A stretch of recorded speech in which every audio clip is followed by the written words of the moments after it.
Okay, so isang magandang araw mga pre. So meron tayong project na Hyundai Bakko. Ayan o. So ang naging problema nito is itong kanyang throttle actuator. Ayan. So imamanual na lang natin siya kasi sira yung kanyang switch doon sa harap. Ayan. So ito yung axle actuator natin. No? So ang gagawin natin is maglalagay tayo ng power window switch. So ang kailangan na lang natin dito is yung kanyang motor. So itong dalawang wire na to, itong green at saka yellow. Ayan. Okay. Okay, so parang motor ng power window ito mga pre, na pag binaliktad natin yung terminal is babalik yung ikot. So ito yung ilalagay nating switch. So napakadali lang yung connection nito mga pre, no? So yung gitna is yan po yung positive natin. Yung dalawang katabi ng ating gitna is yan yung ating negative. Yung dalawang nasa gilid po is yun po yung papunta sa motor.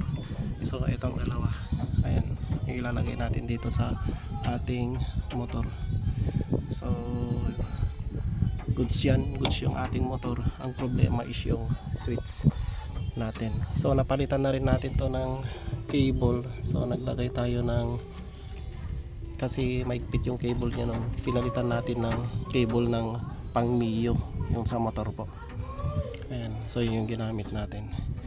Okay, so tingnan natin mamaya kung ano yung magiging resulta. So nag-abang na kami ng wire papunta sa harap. So ito ilalagay natin sa harap. Ayan. Okay, kamahal po kasi nito mga pre. Ang ang price po nito sa Shopee is nasa 13,000 po.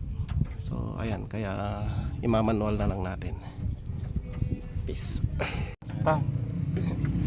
Okay, so ayan mga pre. Natapos na yung pagwa-wirings natin. Dinisable natin lahat yung kanyang ground control. Ang kinuha na lang natin is yung dalawang motor at saka yung isang supply. So ayan, is papunta na yan sa dashboard.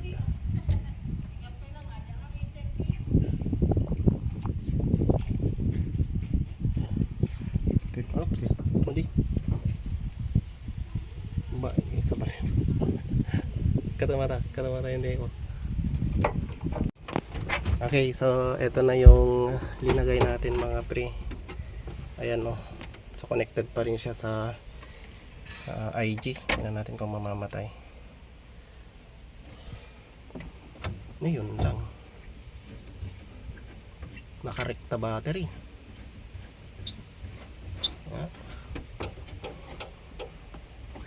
Nakarekta battery. Ay hindi siya nakarekta sa battery. So ito yung kanyang positive sa gitna, ground yung yung dalawa na yan, and then sa motor yan yung dalawang gilid. So testing natin mga pare ko yan. So patry natin.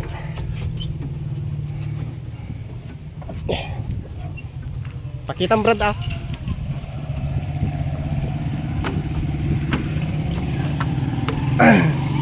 So yan yung kanyang throttle. Sige. Sige, ano mo? Pindot lang, pindot.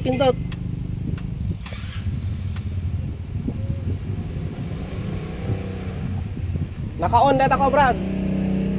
Naka-on data ka sta. Pindot mo pa lang, pindot mo. Pindot mo data switch. Data switch. Ata switch. Sige, pindot. Oops, suble. Okay, goods. Start.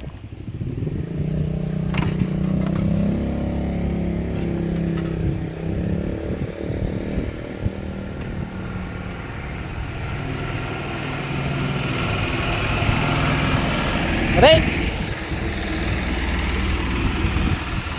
Sama mo pandarin nyo.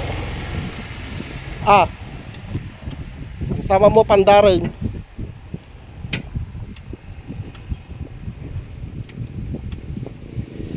Awan. Ay operator natin, Brad. Ayan na. Hanapin muna natin yung operator mga pare ko. So hindi namin alam paanda rin tong back ko. Kaya okay. Okay, so goods boy. So ganun lang ang gawin mga pre kapag nasira yung Kas jay sir kasi pabam to ada puli param. Stop. sta. Sige man. Kasi po jay. Pwede kas Steven birat mo. Ay so mapala ta jay. Sa. Kasi pakas jay no karo bitar. Ada jay pa sir. Jay. Nay. Tiramon tape pa maji ah. Tape pa maji. Tani. Aji do ka ko ground kita. Ground lagi ni. Hindi mo. Diba? Mo edap. Ah. Tubog. Lang. Oh. Oh. Tumangin sa anin. Sige. Kudo sa anin. Kudo pa lang sa susulo. Okay na, dating pa lang baka diyan masa.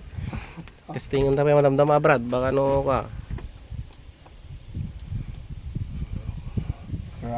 Okay, so ganun lang po ang gawin ninyo mga pre kapag nasira ang inyong throttle actuator. Ayan, kaysa bumili kayo ng 13,000 na cable at actuator. So, power window lang ang malakas. Peace.